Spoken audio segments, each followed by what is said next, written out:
Al final de este video voy a decirte el nombre exacto del proceso que la Iglesia tiene para tu situación. Un proceso que no requiere anulación, no requiere trámites en la diócesis y que puedes iniciar esta misma semana con cualquier sacerdote. Se llama de una manera que probablemente nunca escuchaste y cuando lo escuches vas a entender por qué nadie te lo explicó antes. Pero primero necesito decirte algo que me heló la sangre la primera vez que lo entendí de verdad. La Iglesia nunca prohibió la comunión a los divorciados. Lo que existe es una condición muy específica y esa condición depende de una situación que muchas personas divorciadas no tienen. Una situación que les fue mal explicada o que directamente nunca les fue explicada. Hay personas que llevan 10, 15, 20 años sin acercarse a la comunión por una norma que nunca les aplicó. Quédate, porque eso es exactamente lo que voy a mostrarte hoy. Soy el Padre Mateo Salcedo Ríos. Llevo 38 años en el ministerio sacerdotal en la diócesis de Morelia, Michoacán. He confesado a miles de personas. He acompañado a familias en los momentos más oscuros que uno puede imaginar. Y he aprendido, con los años, a desconfiar de mis propias certezas antes de hablar. Lo que voy a compartir contigo hoy no es mi opinión. Es lo que dice el Catecismo de la Iglesia Católica, lo que firmó el Papa Francisco y lo que documentaron los santos durante siglos. Yo solo soy el que te lo va a decir con palabras que mi abuela Refugio, a quien todos llamaban Cuca, hubiera entendido sentada en el corredor de su casa en Pátzcuaro. Mi abuela Cuca no fue a la escuela, pero conocía a Dios mejor que muchos teólogos que yo he leído. Había un Cristo de madera en la pared de su corredor, ya viejo, con la pintura descascarada. Un día me sentó a su lado, yo tendría 9 años, y me dijo: «Mateo, ese Cristo no tiene la mano extendida para los que se portaron bien, la tiene extendida para los que ya no saben qué hacer». No entendí eso entonces, lo entendí la primera vez que una mujer se arrodilló en mi confesionario y me dijo que llevaba 11 años sin acercarse a Dios porque sentía que Él ya no la quería. Ahí escuché la voz de mi abuela Cuca. Hoy voy a hacer 3 revelaciones. La tercera es la más importante y la más difícil de escuchar. Te pido que no te vayas antes de llegar a ella, porque es también la más liberadora. Y al final, te voy a dar el nombre exacto de lo que prometí al principio. Antes de entrar en la primera revelación, quiero presentarte a alguien. Doña Consuelo Vargas Mendoza tiene 69 años y vive en Sahuayo, Michoacán. Lleva un rosario de madera que le dio su madre antes de morir. Las cuentas están tan lisas que ya casi no tienen forma. En la cartera carga una foto de sus 3 hijos el día de la primera comunión del menor, ya amarillenta. La mira cuando reza. Doña Consuelo se divorció hace 21 años. Su esposo la dejó por una mujer más joven del mismo pueblo. No ella. Él se fue. Nunca se volvió a unir con nadie. Va a misa los domingos a las 9 en el Templo del Sagrado Corazón y los viernes en la tarde al rosario comunitario. Hace 15 años habló con el párroco de entonces, quien le dijo: «Mientras no regularice su situación no puede acercarse». No supo qué significaba regularizar. Hace 7 años mandó un recado con su hija a un sacerdote de retiro, que le respondió: «Es una situación delicada». Nunca más preguntó. La primera vez que habló conmigo, me dijo algo que no he olvidado. «Padre, yo no me fui. A mí me dejaron. ¿Por qué soy yo la que paga?». Esa pregunta es la primera revelación, la exclusión que se llama doctrina. Durante décadas, la pastoral de muchas parroquias aplicó una regla general sin detenerse a distinguir los casos. Piénsalo así. Es como si un médico, al ver a una persona con fiebre, le dijera: «No puede entrar al comedor», sin preguntarle si esa fiebre es de una infección pasada ya curada o de una enfermedad activa hoy. El resultado es que la persona se queda afuera del comedor sin que nadie revise su temperatura de verdad. El Catecismo de la Iglesia Católica, en el número 1650, establece con precisión que la imposibilidad de recibir la Eucaristía aplica a quienes se han vuelto a casar civilmente, no a todos los divorciados, solo a quienes contrajeron una nueva unión civil después del divorcio. Esta distinción fue publicada en 1992 y confirmada en el Código de Derecho Canónico, Canon 915. Ha sido ignorada en la catequesis parroquial de manera generalizada durante décadas. La persona que se divorció y no contrajo nueva unión civil y no vive en convivencia con otra persona, no está en situación irregular según el catecismo. Estuvo excluida por una pastoral mal aplicada, no por la doctrina. En 2018, durante una misión parroquial en Apatzingán, hablé con una mujer de 71 años que no había comulgado en 19 años. Era viuda. Su esposo había muerto 6 años después del divorcio. Nunca se volvió a unir con nadie. Vivía sola. Cuando le pregunté por qué no comulgaba, me respondió: porque me divorciaron. No me divorcié. Me divorciaron. Ella era la parte que fue dejada. No había ninguna irregularidad canónica de su parte. Comulgó ese domingo después de 19 años. Esta semana, antes del domingo, escribe en un papel 3 cosas. Si te divorciaste, si contrajiste una nueva unión civil después del divorcio, y si vives actualmente con otra persona. Solo si respondiste sí a la segunda o tercera pregunta, existe una situación canónica que requiere discernimiento. Si solo respondiste sí a la primera, habla esta semana con tu párroco usando exactamente estas palabras.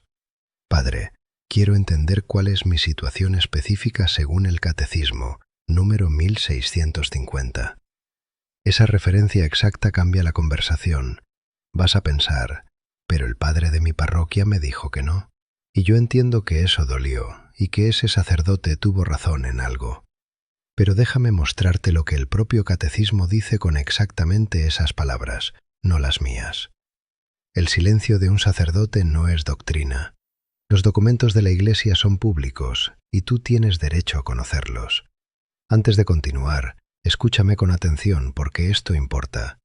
Si tienes una hermana, una amiga, una vecina que lleva años sin acercarse a la comunión por esta razón, comparte este vídeo con ella antes de que termine.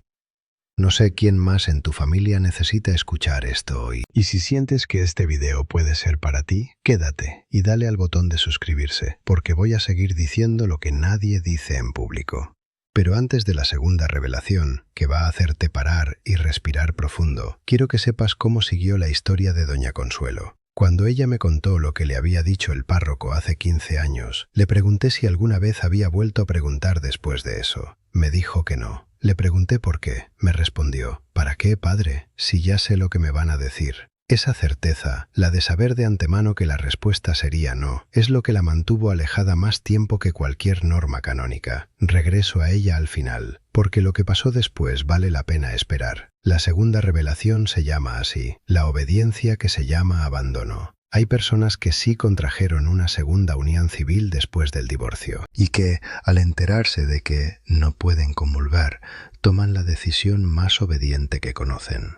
Dejan de ir a misa. Esto es exactamente lo contrario de lo que la Iglesia pide. Es como si un enfermo, al saber que no puede comer ciertos alimentos, decidiera no volver jamás al hospital. La Iglesia no pide ausencia, pide presencia, acompañamiento, proceso, y existe un camino documentado.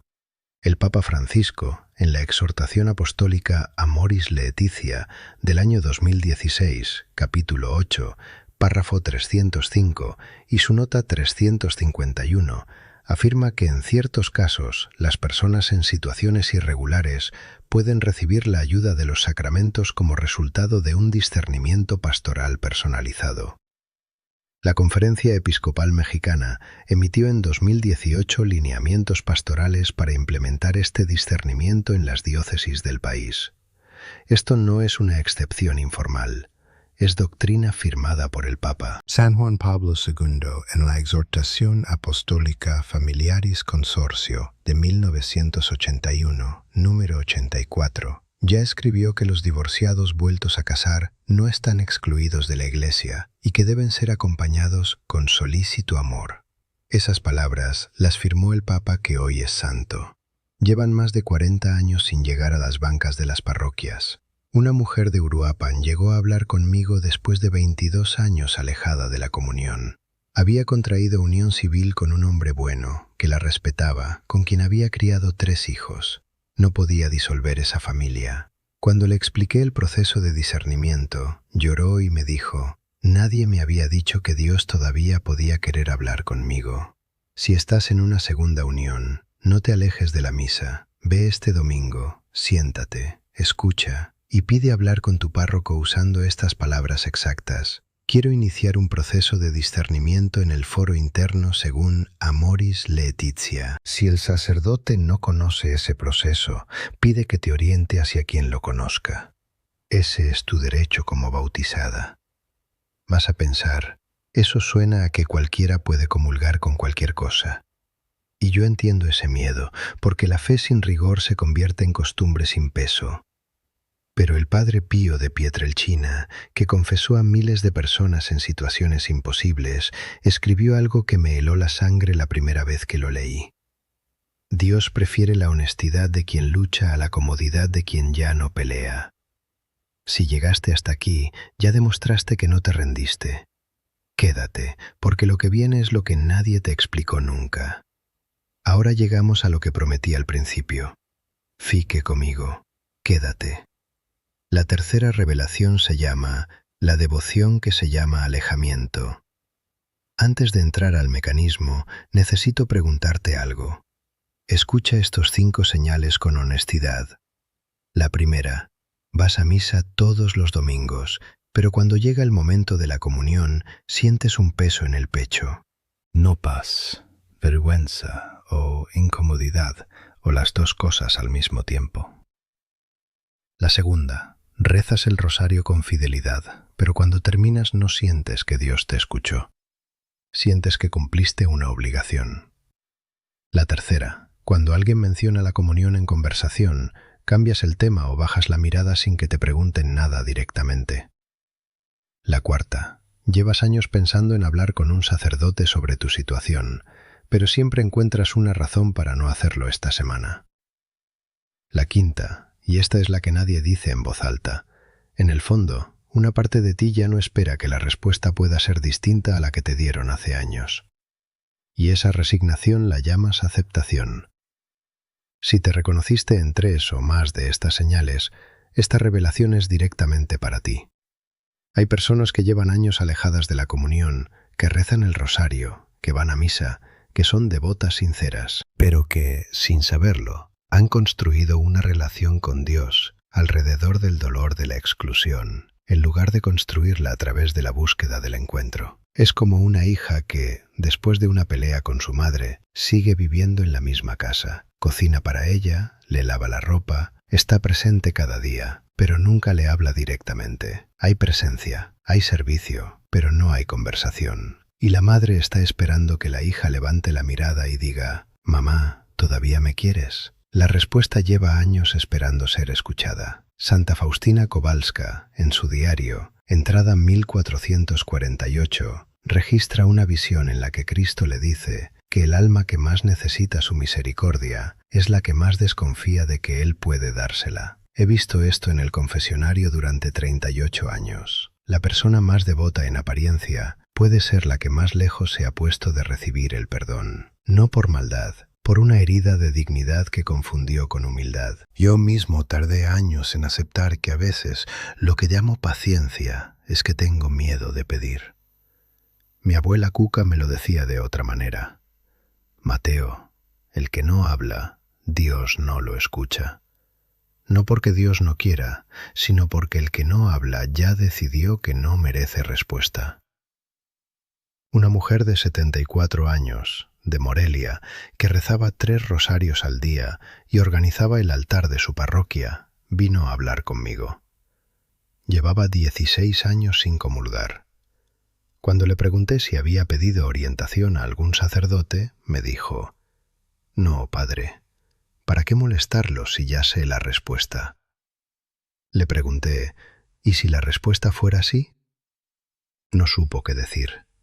Tardó 3 minutos en llorar. Esta semana no reces pidiendo permiso para comulgar. Reza pidiéndole a Dios que te muestre si has confundido la distancia con la humildad. Siéntate 5 minutos en silencio, sin el rosario en la mano, sin una oración aprendida, y pregunta en voz baja, con tus propias palabras, «Señor, ¿soy yo quien se alejó? Escucha lo que venga». no lo analices, escríbelo. Eso es el primer paso del discernimiento real. No es un trámite, es una conversación. Y ahora das 5 instrucciones que te prometí. La primera, esta semana, escribe en un papel las 3 preguntas que mencioné antes. Si te divorciaste, si contrajiste nueva unión civil, si vives con otra persona.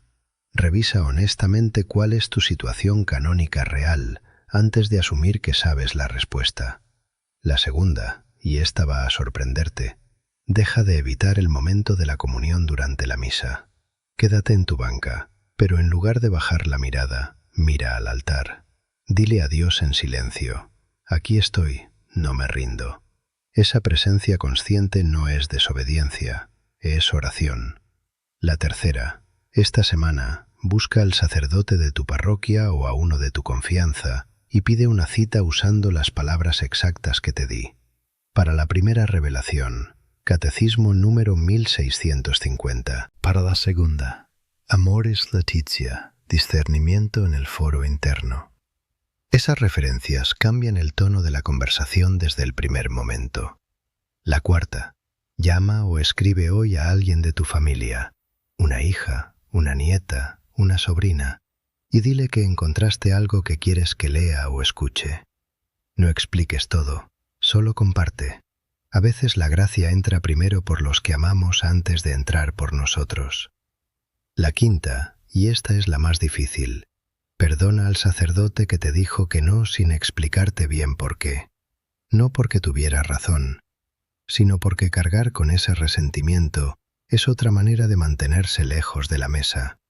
El perdón no es decir que estuvo bien lo que pasó, es soltarlo para que no ocupe el lugar que le pertenece a Dios. Ahora quiero que sepas cómo terminó la historia de Doña Consuelo. Después de escuchar la primera revelación, ella hizo la lista que yo le pedí. Divorciada, sí. Nueva unión civil, no. Convivencia con otra persona, no. No había irregularidad canónica de su parte desde el principio. Lo que siguió fue un proceso de discernimiento que duró 3 semanas. No hubo trámites, no hubo cartas a la diócesis.